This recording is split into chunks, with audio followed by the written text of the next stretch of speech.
Saya rasa Made termasuk juga soal Permen PUPR ya.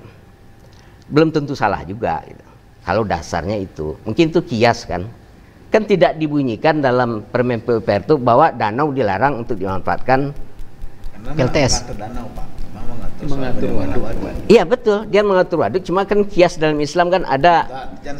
Nggak, tunggu dulu. Nggak, artinya kan begini ya. Kalau tunggu dulu, kalau PUPR tentu melihat dari sisi teknisnya. Tentu teknis dia lihat bahwa ini sama air tergenang lah dilihat kan begitu. Tidak dilihat, tunggu dulu.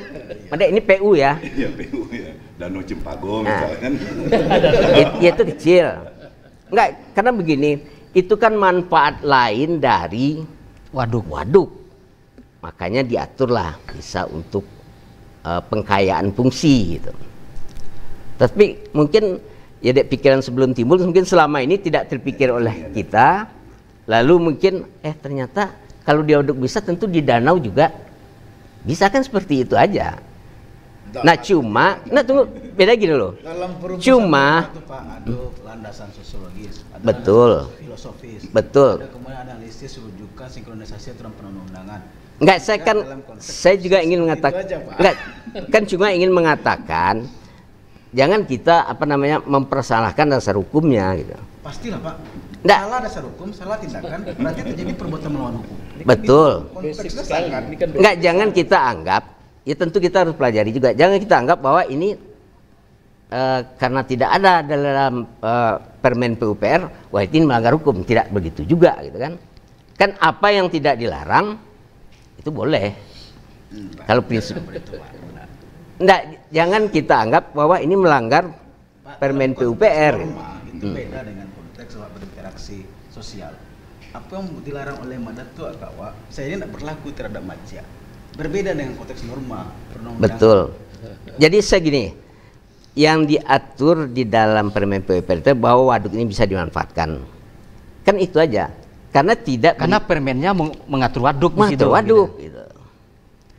Yang artinya di sini tapi bukan berarti peraturan atau regulasi soal danau yang kurang di situ. Bisa jadi kan begitu, soal danau yang kurang. Tapi bukan ada regulasi berarti tentang danau. Karena tidak ada di dalam Permen PUPR, oh berarti danau dilarang, berarti itu melanggar hukum. Tidak boleh juga begitu mengartikan. Itu yang saya maksud. Beda kalau dalam konteks kebijakan. Nggak jadi setengah ya.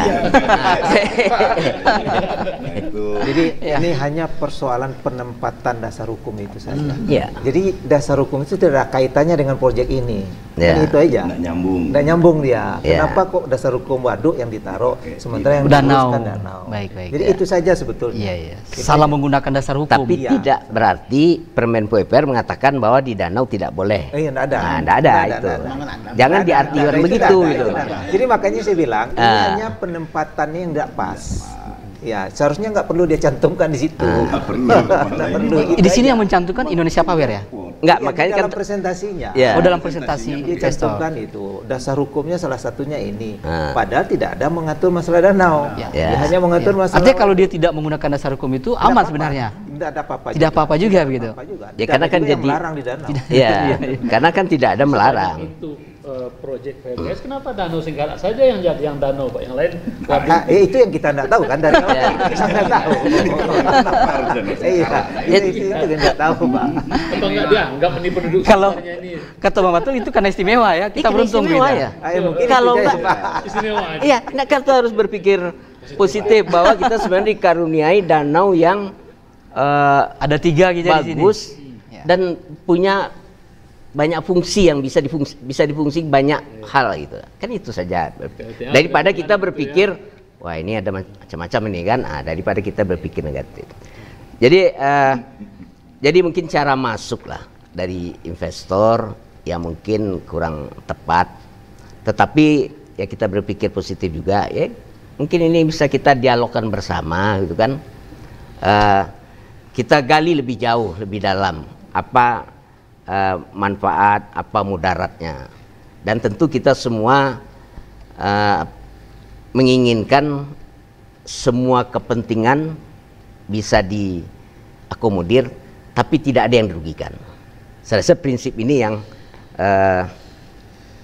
harus kita lakukan dalam membangun ke depan. Baik, tadi menarik kalau kata Bang Batul, bila PSN PLTS ini ditolak lagi di Sumatera Barat, ini akan menjadi batu ujian untuk dunia investasi di Sumatera Barat, begitu?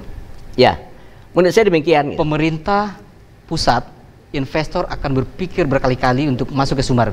Betul. Setelah pasca ini. Ya, karena memang udah berentet kan, sama kayak PSN kan sudah begini. Karena beberapa PSN ditolak, sekarang kata Pak Kadis juga jangan pakai PSN lagi, gitu. Karena tiba-tiba orang persepsinya, asumsinya udah negatif kan. Nah bukan tidak mungkin ini kan terjadi di Sumatera Barat nanti. Tidak diberikan PSN lagi ke Sumbar. Atau tidak usah kalau tawaran pemerintah tadi ke investor Sumatera Barat, mungkin orang berpikir janganlah Sumatera Barat terlalu rumit gitu. Alihkan ke provinsi lain gitu. Bisa saja gitu. Apakah di provinsi lain tidak rumit? Itu lagi. Ya, kalau begitu ada persoalan benturan dengan masyarakat, udah pasti sama, Pak. Ya cuma kan itu yang mau kita cari titik temunya pada tua. Tapi kalau ini kan pasti begini. Tadi misalnya 7 km itu kan memang luar biasa juga. Masa 7 km bibir pantai itu mau ditutup? Apa nggak ada alternatif lain misalnya? Apa nggak bisa misalnya kalau Made di tengah atau lebih ke tengah, mungkin konstruksinya kalau tadinya menancap sekarang terapung, betul-betul terapung kan? Atau mungkin bisa ini dikelompokkan, tidak memanjang 7 km di tempat orang cari nafkah gitu. Nah ini kan nggak betul juga gitu.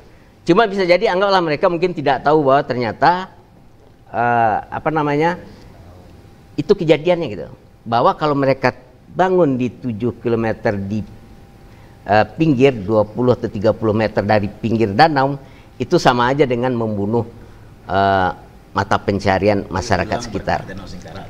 Hilang berkah Danau Singkarak. Tentu hilang. Nah, tapi kan tadi saya katakan mencegah kerusakan itu kan lebih utama daripada mendatangkan kebaikan. Jadi apa yang sudah bagus itu tetap harus bertahan. Tapi kalau kita mau memperbagus lagi, jangan yang sudah bagus jadi rusak gitu. Jadi kalau soal Permen PUPR tadi, Made, jangan Made katakan tadi saya menanggapi Made itu kan katanya melanggar hukum. Nah, jangan buru-buru dulu. Kan tadi tidak pas oleh. Cuman bertabrakan dengan hukum yang lebih tinggi tentang Danau Singkarak. Baik, dan Bang Batul setidaknya setuju tetap di Danau Singkarak ini PLTS, atau kalau punya karena kemarin dalam sosialisasi Andre Rosiade mengatakan kalau memang semua menolak akan kita kaji ulang. Yeah. Boleh jadi bukan di Danau Singkarak tapi tetap di Sumbar, atau bahkan bisa keluar Sumbar. Ya, kalau dari bahasa seperti itu, Bang Batul inginnya bagaimana dari membaca statementnya Andre Rosiade itu?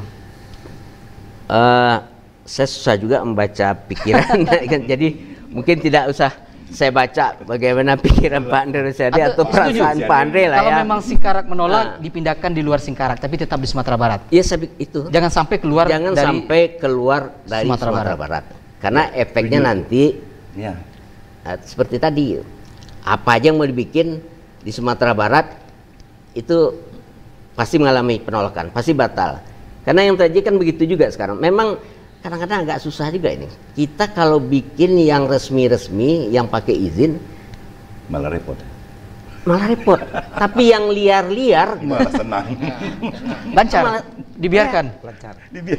Kita kembali aja ke Danau Singkarak kan, bangunan liar itu dibiarkan itu kan melanggar ketentuan ya. Tidak boleh membangun di bibir danau itu karena daerah sepadan danau kan. Saya masih ingat ketika jadi anggota DPRD itu sama Pak Ika Sumahamid, beliau waktu beliau jadi bupati, beliau jaga betul katanya. Jangan sampai tumbuh bangunan-bangunan liar di bibir pantai itu.